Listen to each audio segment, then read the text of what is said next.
Vicente de Paula Ataíde Júnior, que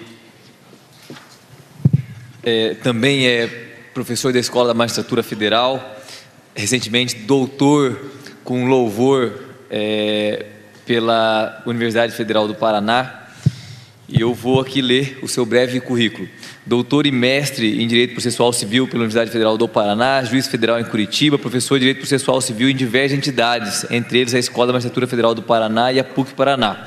Foi promotor de Justiça também no Ministério Público de Rondônia entre 96 e 2002, e posso assegurar que é um dos nossos mais brilhantes juízes federais do Paraná. Ele contribui para a cultura jurídica com seus livros e com o aperfeiçoamento do ensino lá na Escola da Magistratura e várias outras entidades, com a sua didática, que tenho certeza que todos vocês vão se deliciar. Então, minhas palavras, o microfone é o doutor Vicente. Muito bom dia a todos.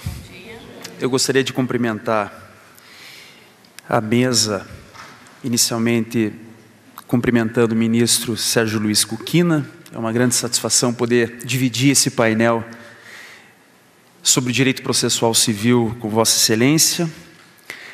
Cumprimentar a professora Marta Tonin e a Unibrasil pela nossa recepção, e sempre, já não é a primeira vez que venho aqui, sempre sou muito bem recebido. A Unibrasil está realmente de parabéns.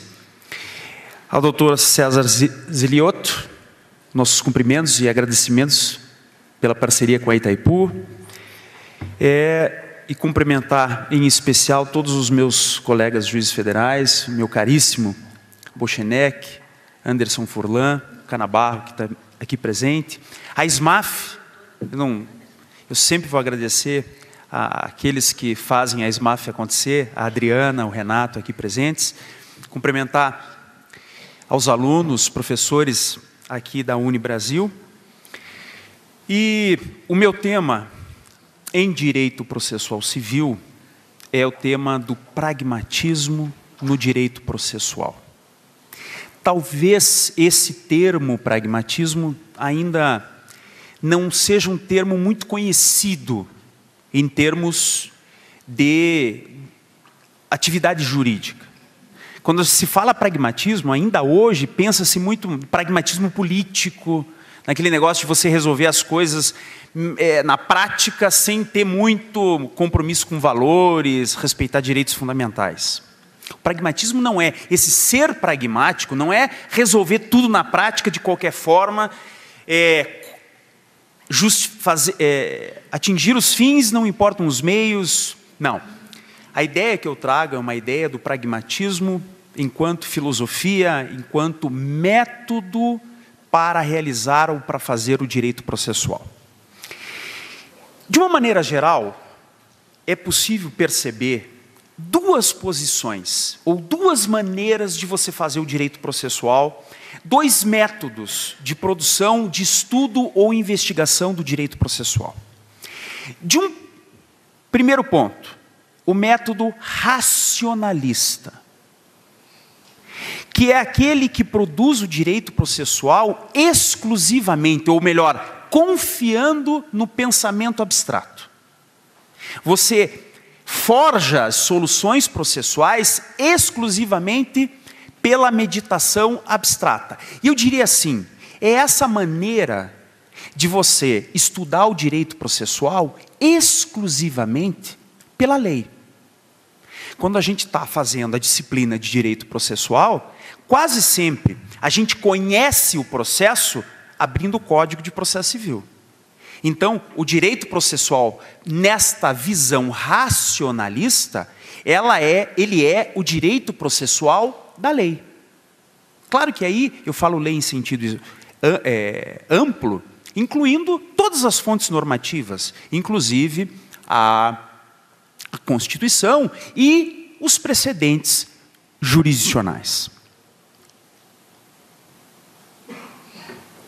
Esse paradigma racionalista, que o professor Ovídio Batista tanto se referiu e tanto combateu, né, ele é a marca do nosso ensino jurídico.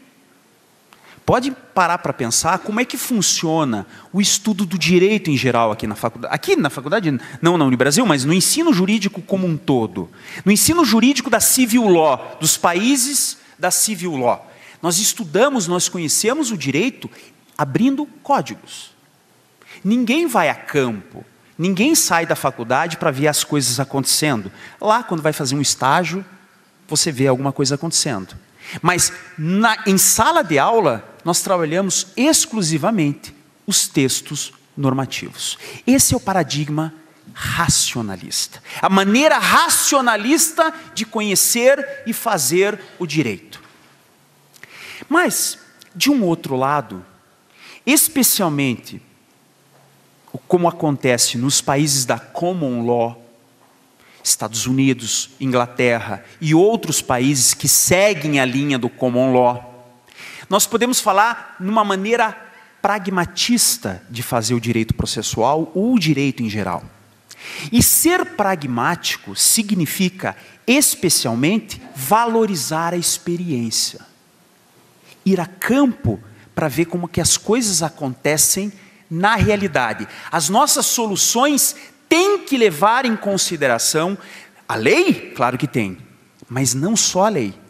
Também os dados que a experiência pode fornecer e com isso considerar as consequências práticas das nossas soluções e das nossas decisões. O pragmatismo é essencialmente consequencialista. Ele se importa em medir as consequências práticas das nossas decisões, não só decisões, mas soluções doutrinárias, decisões jurisprudenciais e das próprias leis que são editadas.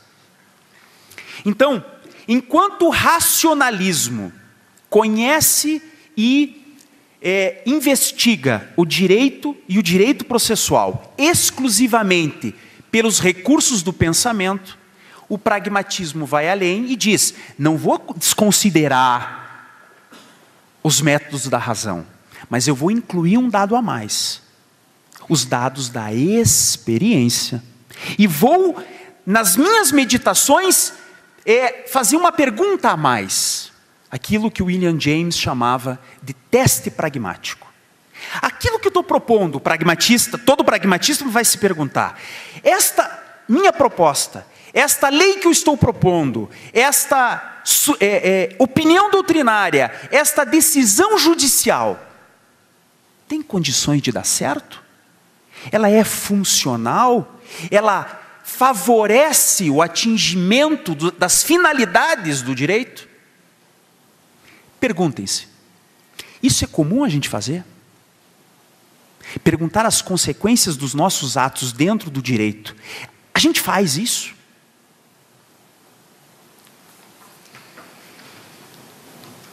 Feita essa introdução, o primeiro ponto importante que eu gostaria de trazer um exemplo é demonstrar que fazer o direito processual confiando exclusivamente nos expedientes da razão pode trazer danos irreparáveis. Irreparáveis a quê? Ao sistema de justiça e à própria prestação jurisdicional. Esse exemplo cabe muito bem aqui para nós no Paraná, e na Justiça Federal, porque é um exemplo tirado da nossa experiência judiciária.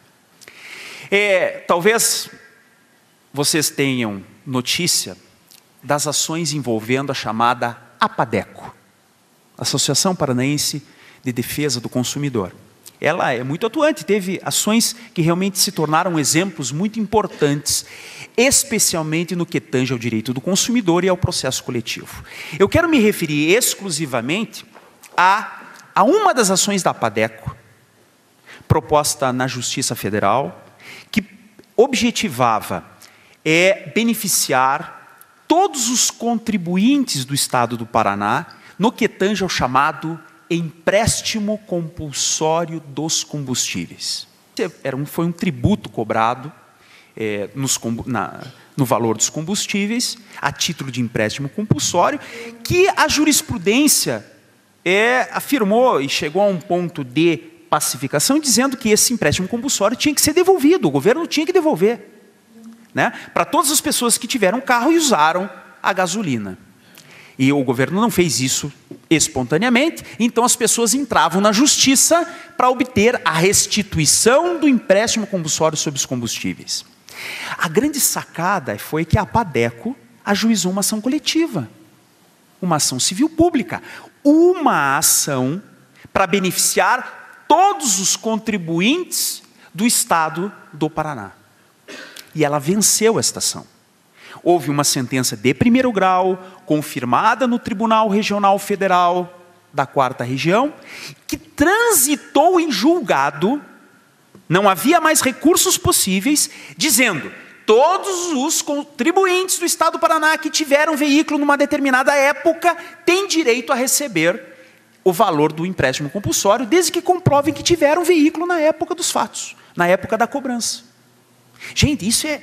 O processo coletivo tem essa magia, né? De você, uma ação apenas, conseguir beneficiar milhares de pessoas.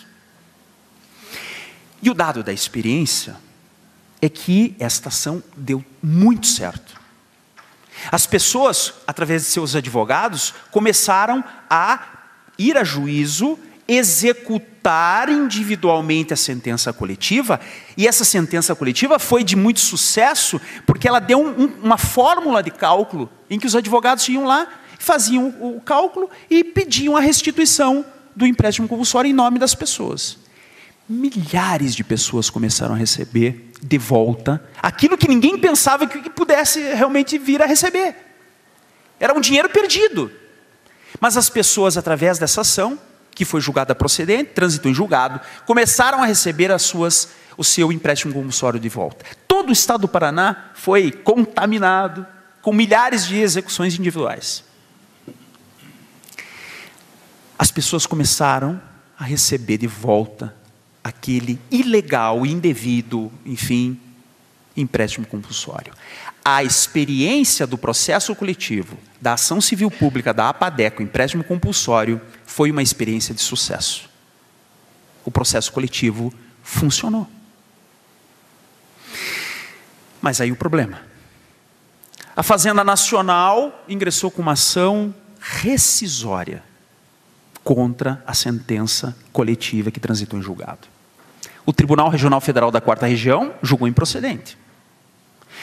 A Fazenda recorreu através do recurso extraordinário para o Supremo. Não foi admitido pelo presidente do TRF da 4ª Região. Houve agravo de instrumento, a Fazenda Nacional entrou com um agravo de instrumento para tentar forçar a subida do recurso extraordinário.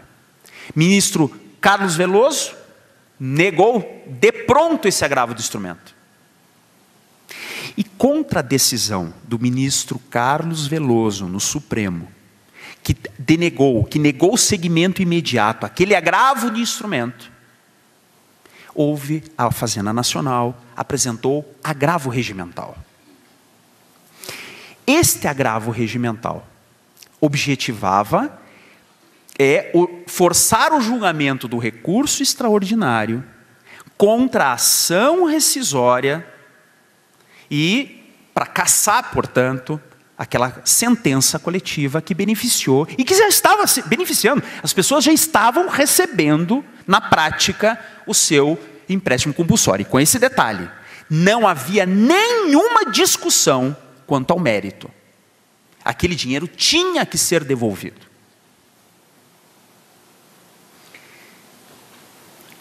Esse agravo regimental teve um voto vista do ministro Gilmar Mendes no Supremo Tribunal Federal.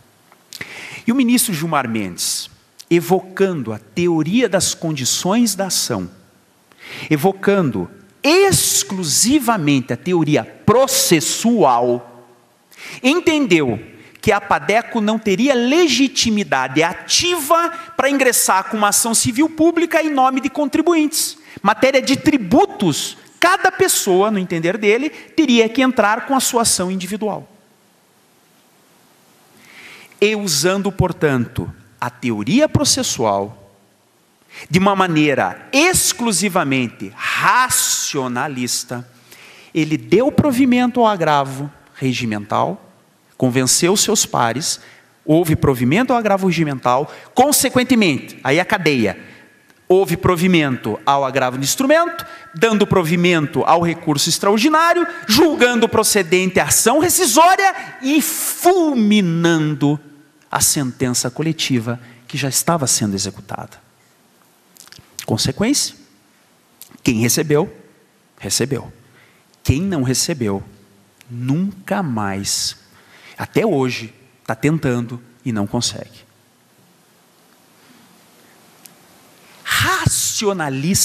Racionalisticamente, essa decisão tem um fundamento teórico. Em direito processual, teoria das condições da ação, de Liebman, lá antes dos anos 70, que deu base ao nosso Código de Processo Civil de 73. Agora, percebam as consequências práticas desta decisão. Fulminou, através da teoria das condições da ação, fulminou-se uma experiência de absoluto sucesso em que as pessoas, através do processo coletivo, estavam recebendo aquilo que tinham direito. Ou seja, o direito processual sozinho foi capaz de um desastre completo. Desastre completo. Eu volto a dizer, não havia dúvida nenhuma que as pessoas tinham o direito à restituição do empréstimo compulsório. Como é possível decidir sem levar em consideração o impacto dessa decisão na prestação jurisdicional? Fulminar uma experiência de sucesso em que o Poder Judiciário estava com a sua credibilidade restaurada, estava funcionando, o sistema de justiça estava funcionando em prol do cidadão. Então essa é uma demonstração de que o direito processual, que não pensa consequências práticas, ele pode ser desastroso.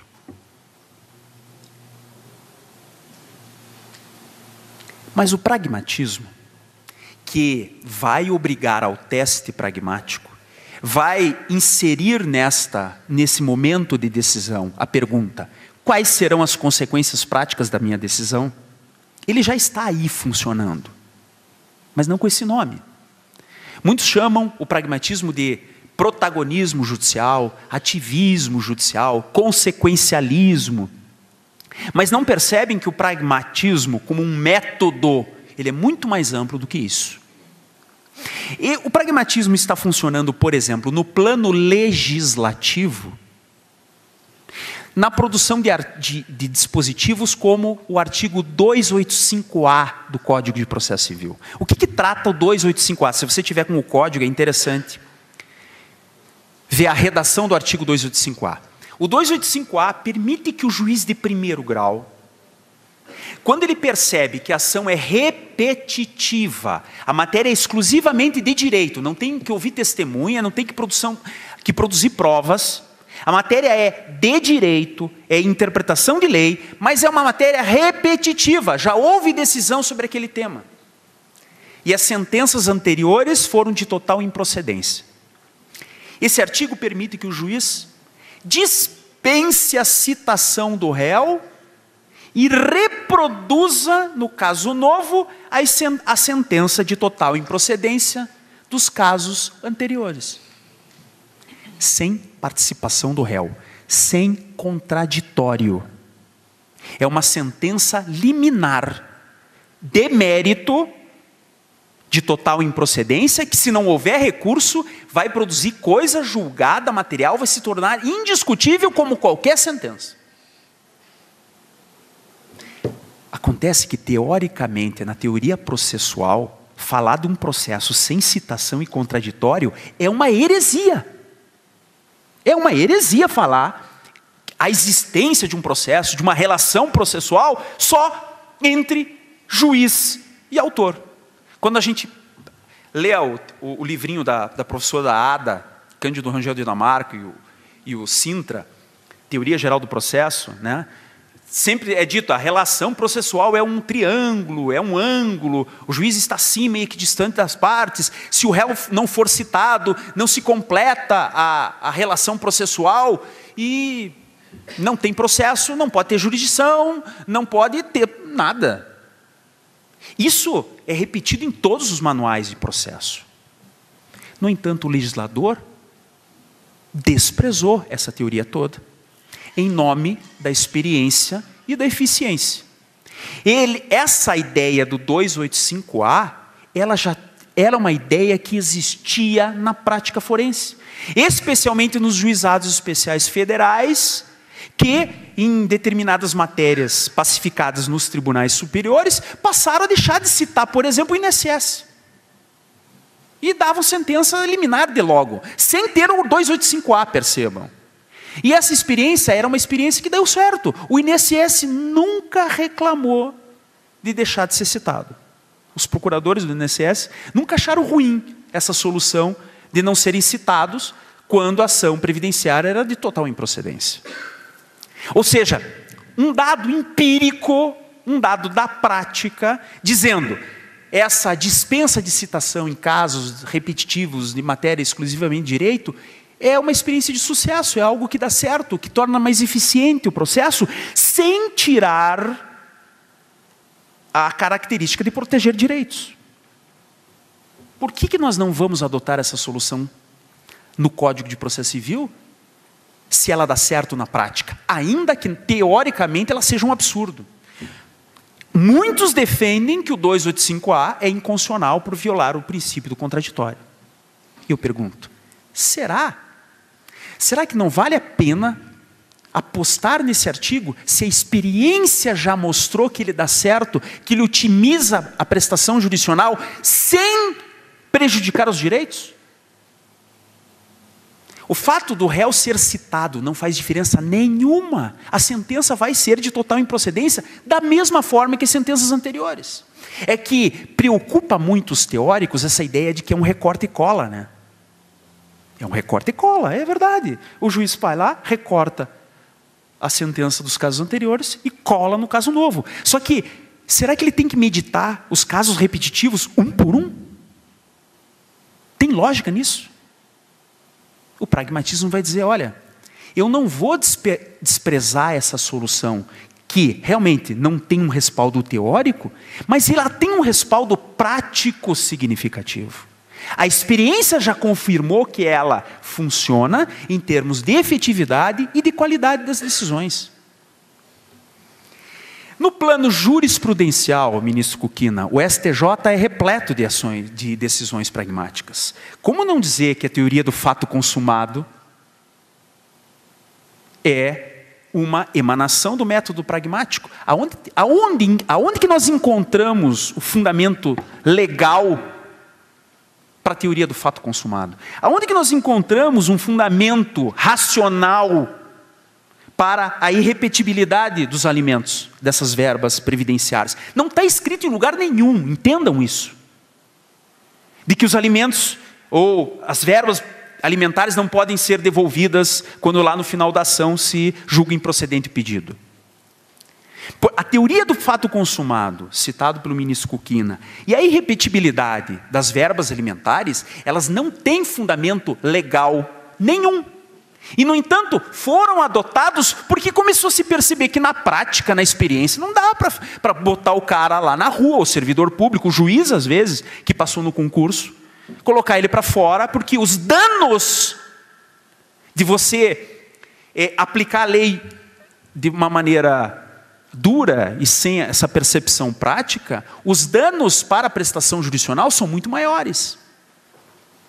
Tanto a teoria do fato consumado, como a teoria, a irrepetibilidade das verbas alimentares, são construções tipicamente pragmáticas, porque vão olhar a experiência e perceber as consequências práticas das decisões. Não dá para forçar o cara a devolver verbas alimentares por razões até mesmo humanitárias, em muitas situações. E, em termos de serviço público, de continuidade do serviço público e segurança das relações jurídicas, não dá para pensar em desprezar a teoria do fato consumado. É pragmático todas as manifestações que não descartam boas soluções só porque ela não está enquadrada numa teoria, num conceito ou num dispositivo legal.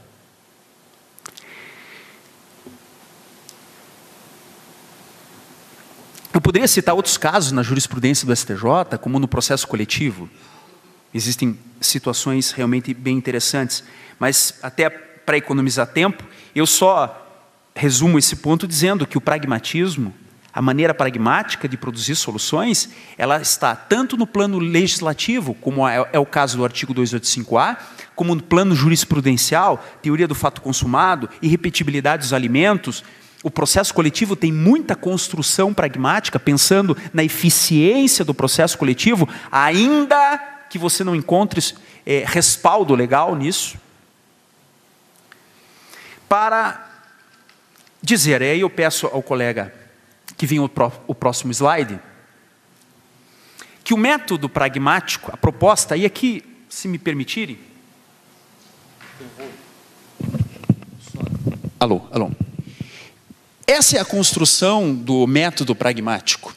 O pragmatismo, ele vem da filosofia americana. William James, John Dewey, Charles Peirce, no direito, Richard Posner, são autores que construíram as características disso que eu estou falando como pragmatismo. Aqui é o pragmatismo aplicado ao direito processual. São 4 diretrizes para você se conduzir. Você como legislador, você como advogado, você como promotor, você como doutrinador e você como juiz. A maneira de produzir soluções processuais que não sejam somente racionalistas. Porque o racionalismo, ele despreza a experiência, ele despreza consequências práticas e pode ser muito, muito danoso ao nosso sistema de justiça. A primeira diretriz, a chamada diretriz antifundacionista. Fundacionismo é aquela filosofia que fica procurando a essência das coisas. É a chamada metafísica. Fundacionismo é ficar procurando fundamentos de tudo, ir lá na raiz das coisas.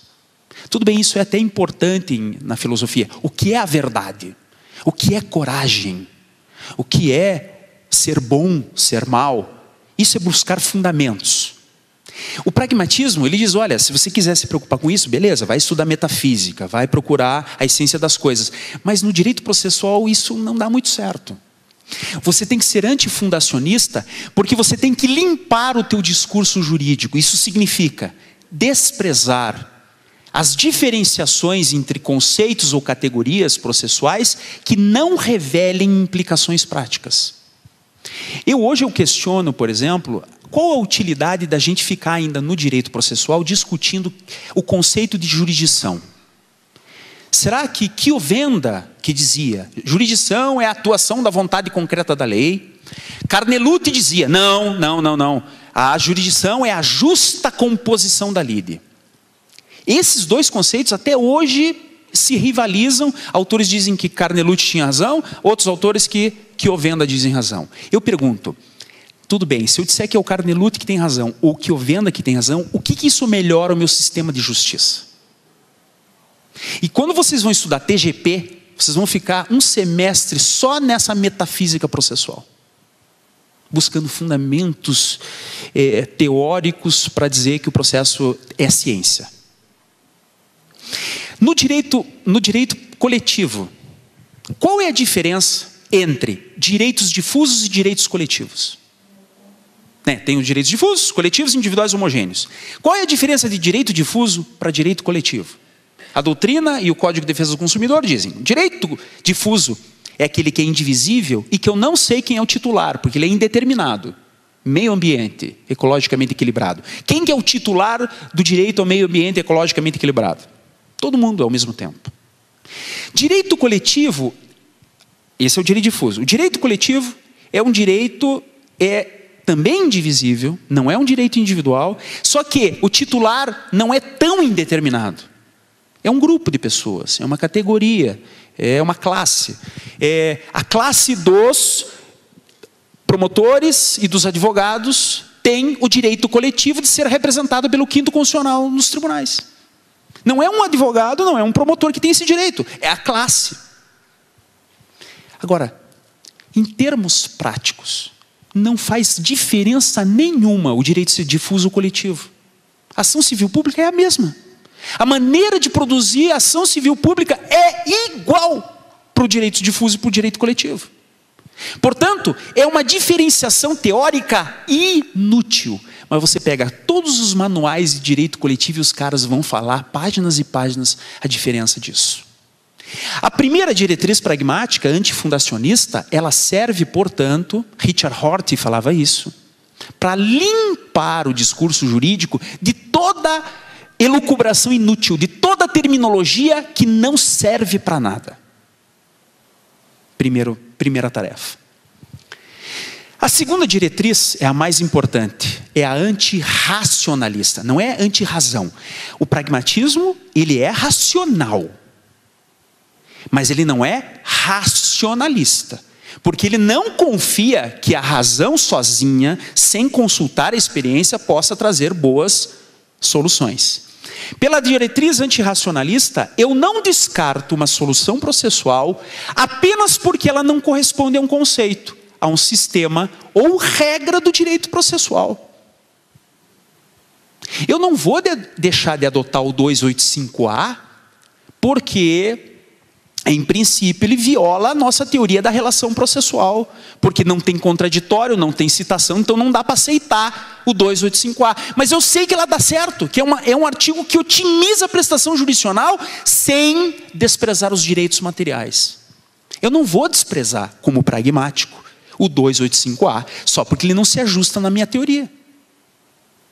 Eu não vou desprezar a jurisprudência do STJ, que hoje permite a suspensão de ofício das ações individuais, havendo uma ação coletiva, só porque o artigo 104 do Código de Defesa do Consumidor diz que as pessoas têm autonomia para entrar com as suas ações individuais e somente as pessoas individualmente podem pedir a suspensão das suas ações individuais. O STJ, em sede de recursos repetitivos, pacificou que os tribunais podem suspender de ofício as ações individuais quando houver uma ação coletiva com capacidade para resolver o problema de todo mundo.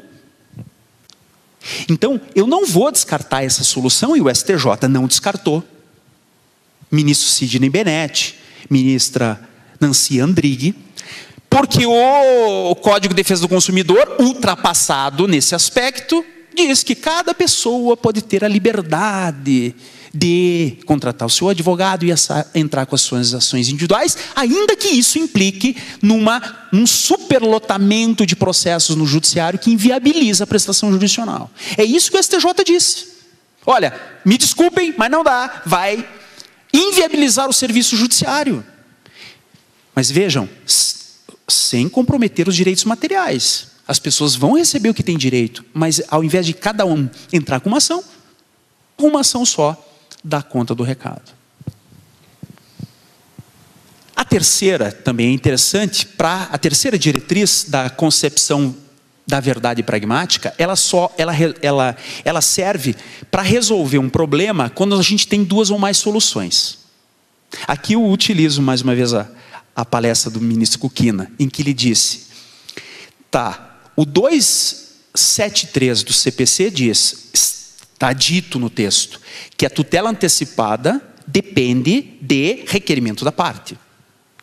Mas tem outros ministros que tem decisões dizendo, não, o juiz pode antecipar a tutela de ofício. Percebam, eu tenho duas opiniões, eu tenho duas sugestões, eu tenho duas soluções, eu tenho duas proposições que querem ser verdadeiras. Qual das duas é verdadeira? Veja, se você é racionalista, se você acredita que com a razão você resolve tudo, a resposta é fácil. Verdadeira é a proposição que diz que somente com o requerimento da parte é que pode haver tutela antecipada, pois o artigo 273 diz isso. Acabou, ponto final, tchau, abriu o código, já resolveu o problema. Mas os pragmáticos vão dizer, não dá para ser assim. Eu vou ter que perguntar, de acordo com a diretriz da verdade pragmática, as consequências práticas de cada uma das proposições. Entre duas ou mais soluções processuais, adote aquela que apresentar as melhores consequências práticas em termos do quê? No direito processual, o que a gente quer? Uma prestação jurisdicional adequada, efetiva e tempestiva. Então eu vou perguntar, tudo bem, se eu autorizar o juiz a antecipar a tutela de ofício, qual é a consequência disso? As pessoas vão receber de uma maneira mais ágil, vamos dizer, mais célere, o bem da vida, o copo de água, mas correm o risco de ter que devolver isso no futuro. Ao passo que, se eu adotar o padrão legal, as pessoas talvez, em muitos casos, como nos juizados especiais federais, em que as pessoas não têm advogado, elas não vão requerer nunca. E, consequentemente, às vezes tem que receber a tutela antecipada e não recebem. Então, veja, eu tenho que medir as consequências de cada uma das proposições, em termos práticos, em termos de prestação jurisdicional, para depois decidir qual das duas é melhor. Agora, o ideal, e aí entra a quarta diretriz pragmática, não é fazer chute, não é chutar. Eu imagino na minha iluminação que as consequências práticas serão essas. Não é assim que o pragmatismo funciona. Ele exige, pela sua diretriz empiricista, empírico quer dizer experiência, que a avaliação das consequências práticas de uma solução processual se faça de acordo com a experiência. E aqui Unibrasil, e aqui as faculdades de Direito, é aquela ideia de você trazer para dentro do direito a pesquisa empírica. Se eu quero saber as consequências práticas de juízes deferindo de ofício a tutela antecipada, eu tenho que fazer levantamento empírico disso. Vamos ver lá na jurisprudência ou na prática forense o número de decisões de ofício e ver o número de vezes em que a pessoa em que a sentença final foi revertida. Será que esse número é significativo? Se for significativo, as pessoas estão sendo prejudicadas pela tutela antecipada de ofício. Espera aí, vale a pena apostar as nossas fichas? Essa é uma expressão do William James, é o maior pragmatista.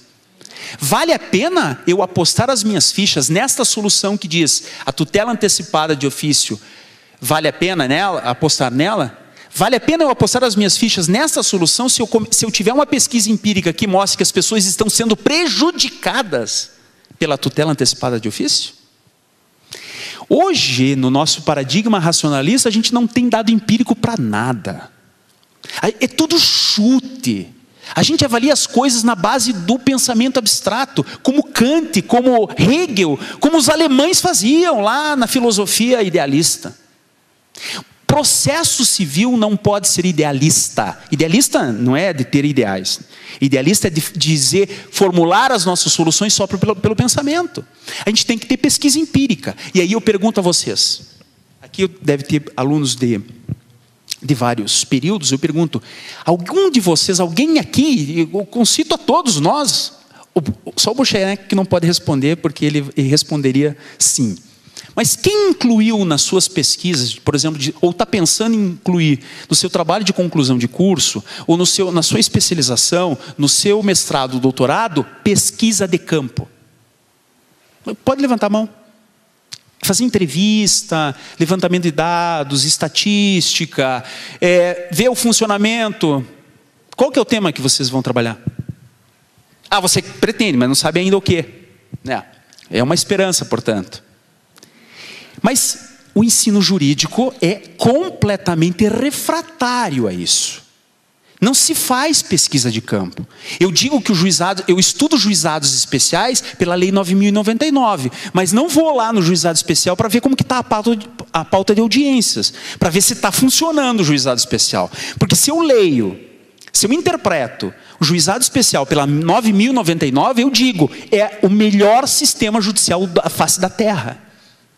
Mas se eu vou lá, consulto a experiência e vejo que existe pauta de audiência em que o juiz, num juizado especial, você entra com a ação com hoje e vai ter ação, a primeira audiência de conciliação para o ano que vem, espera aí, alguma coisa não está certo.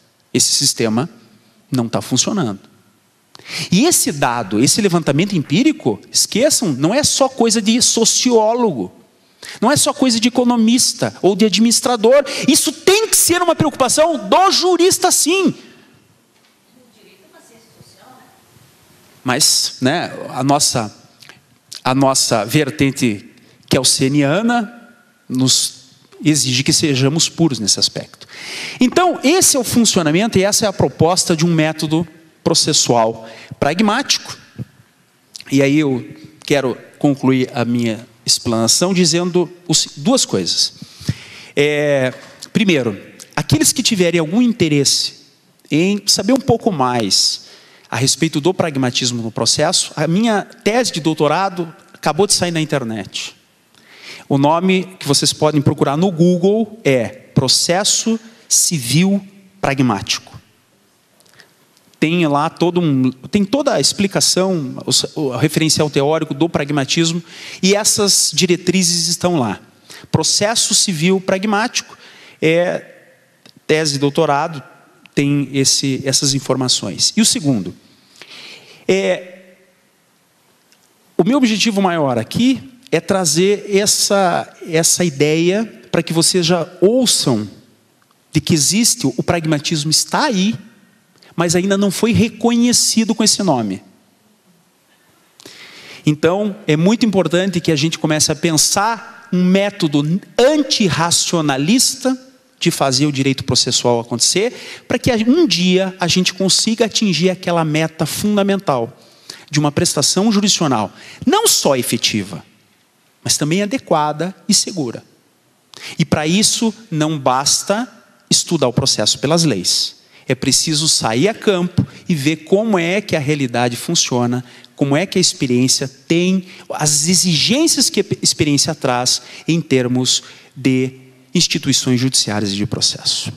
Espero ter contribuído de alguma forma com uma novidade aí nesse evento. Muito obrigado a todos e até a próxima.